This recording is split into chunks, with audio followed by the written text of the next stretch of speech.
Welcome students, welcome to the lesson on features of perfect competition. In the earlier lesson, we had understood the very many terms that are used to understand the functioning of markets, starting from the invisible hand, competition, market, structure of the market, the degrees of competition. Then we went into equilibrium, then we understood the firm, the industry, the output equilibrium, and that of profit for a firm. These terms we have done it in the last presentation, and I am building upon those terms to understand the functioning of the market. So let's see what markets mean here, perfect markets mean. Leon Walras is the person who has talked about the perfect freedom for the markets to function. And his writing was in 1899 in French, but translated into English in 1954. He talks about perfect competition where there is completely free competition. That means there is a freedom to compete in the market. There are no restrictions to compete in the market, and that prices and output and the quantity, everything will adjust itself to the free market interactions, and that is how firms will come to a position of equilibrium. And there are two definitions of Joan Robinson and that of Kenneth Boulding. You can see here, perfectly competitive market is a situation where a large number of buyers and sellers are interacting. So large number of buyers and sellers are interacting to do what? To be in the purchase and sale of identically similar commodities. So the commodities that they are selling are identical. The commodities that is being offered for sale are identical commodities who are in close contact with each other. So the buyers and sellers are in close contact with each other and who buy and sell freely among themselves. So it's complete freedom. That means there are no restrictions on the kind of buying and selling that takes place under perfect market. Joan Robinson, perfect competition prevails when the demand for the output of each producer is perfectly elastic. Now, when we say perfectly elastic, you know that the elastic curve will be a horizontal straight line. That means any amount of units of that product can be sold at a given price. Let us now look into the features of perfect competition. Now, in real terms, in real world, whether there is a market which is known as perfect, not really. But then these are some of the ideas that are related to perfect market. The first one is it is an ideal condition for competition. What do we mean for ideal condition for competition? That is, the freedom is so much that the buyer and seller can interact in the best possible way, and the best possible output can come out of this outcome can come out of this kind of an interaction. It is a hypothetical market. Actually, there are no markets of this nature. Therefore, we say it is hypothetical. It is a imaginary market, and we also say where the competition is of the greatest possible level that can happen. We also say that the producer's best possible, the outcome of such a free market is it produces the best outcome for both for the seller and for the buyer. That means the society also gets the best benefit out of a highly competitive market. And in the features that we shall see, following features that we shall see, when the first four conditions are satisfied, we say that we have entered or we have understood perfect pure competition. And when the other three conditions are also included, we call it as perfect competition. So we will see what are these features that must be satisfied for a market to be called perfect competition. First and foremost, the condition is there should be a large number of buyers and sellers. Now, what does it mean? When we have large number of buyers and sellers, the demand made by an individual seller will not influence the price in the market. Similarly, the large number of sellers in the market, so no one individual seller can influence the price of the product. What do we mean by that? Each person consumes or purchases such a small quantity that he is not going to influence the price, or the seller sells so small a quantity in the large market that seller is not able to influence the price of the product. So that kind of a freedom, when large number of buyers and sellers interact with each other and no one individual is able to influence the price, either the buyer or the seller. So here the seller becomes the price taker. That means whatever the competition and the market, a perfect market, generates as a price, that is the price that will be accepted by the seller. A seller cannot sell at a higher price and he cannot sell it at a lower price, because he will incur loss. At a higher price, he will lose customers. So it is clear that under perfect market, the large number of buyer and seller interaction will keep the prices in the right manner, and the firms will only become price takers. Homogeneous product. Now, in homogeneous product, we mean that each of the firm produces homogeneous or identical product. That means all the firms that are producing some item, all of them will be producing of the same kind. There can be no differences in the quality of the product that they are producing. So from a buyer's perspective, all the products are having the same attribute, and therefore they are willing to pay only the same price for the purchase from any seller. So there cannot be any price difference. The unit of the product that is being sold is of the similar nature. And for the consumer, the products are also perfect substitutes of each other, because all the firms are selling the same product of the same quality and they are identical in every aspect. Therefore, no difference in price is possible from one unit to the other, and all these goods that are produced are perfect substitutes for each other. The third one is the absence of artificial restriction.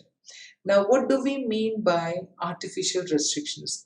The buyers and sellers must buy and sell freely among themselves. There cannot be any deal, discount, or favors that can be shown to one or to the other buyer.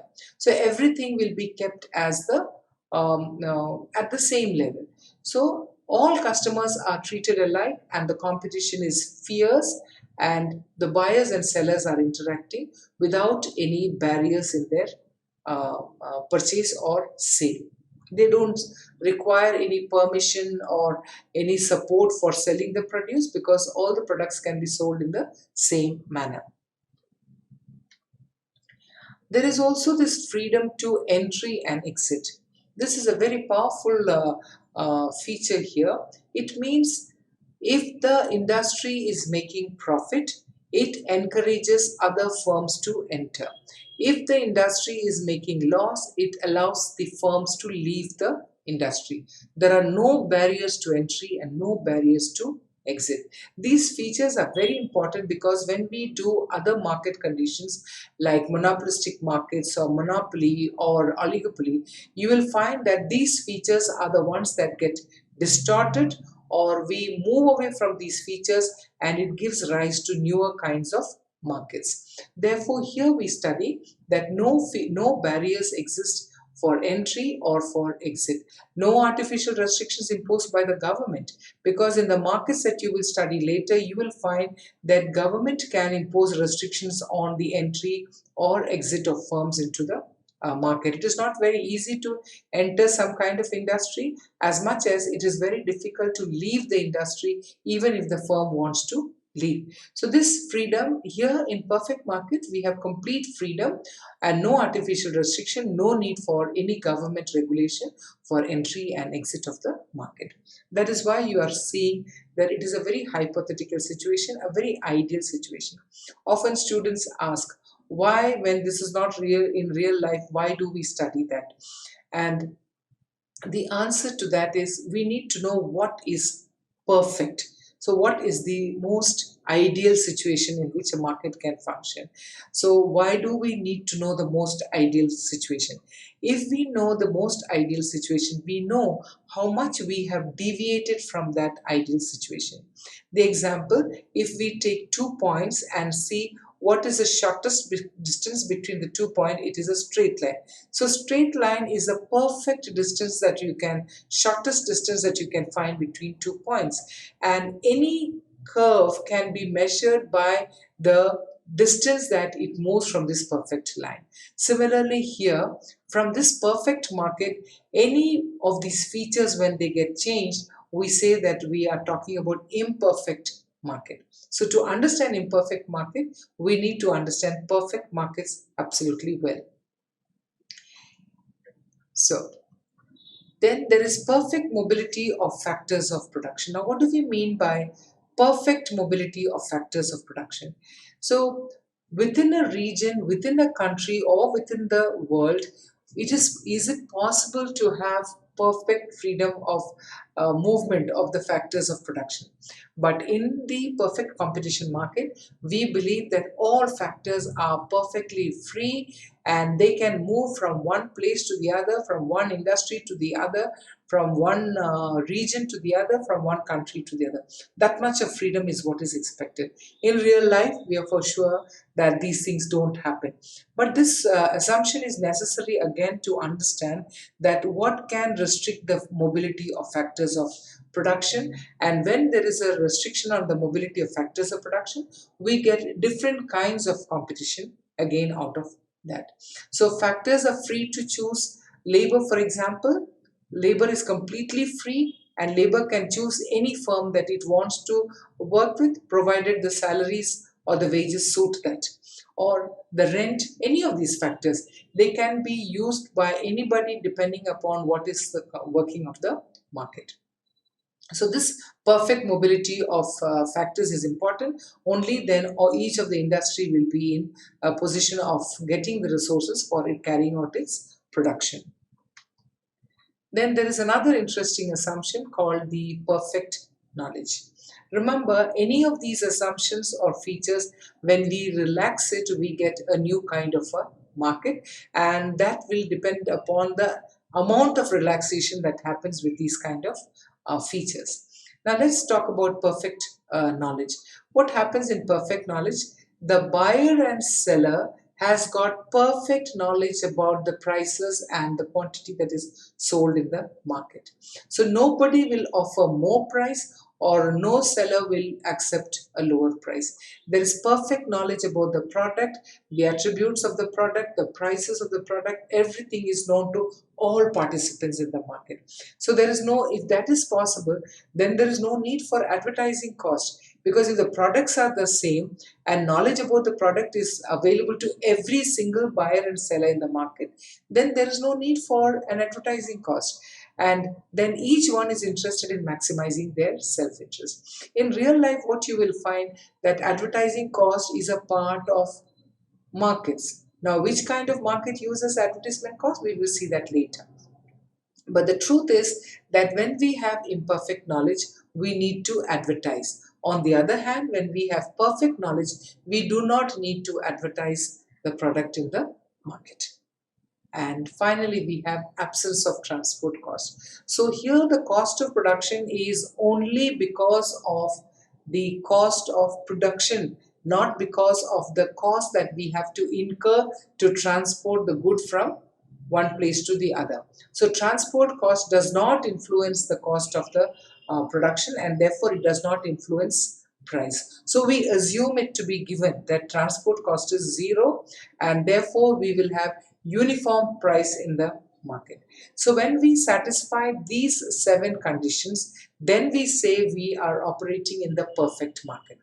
And all these features, when we in some way or the other we move away from these features or we relax these assumptions, then we get imperfect market. And imperfect markets will become monopoly or monopolistic or oligopolistic. All those come from that relaxation of these kind of assumptions. So the next we will see the firm under perfect market and how does it reach its equilibrium. Thank you.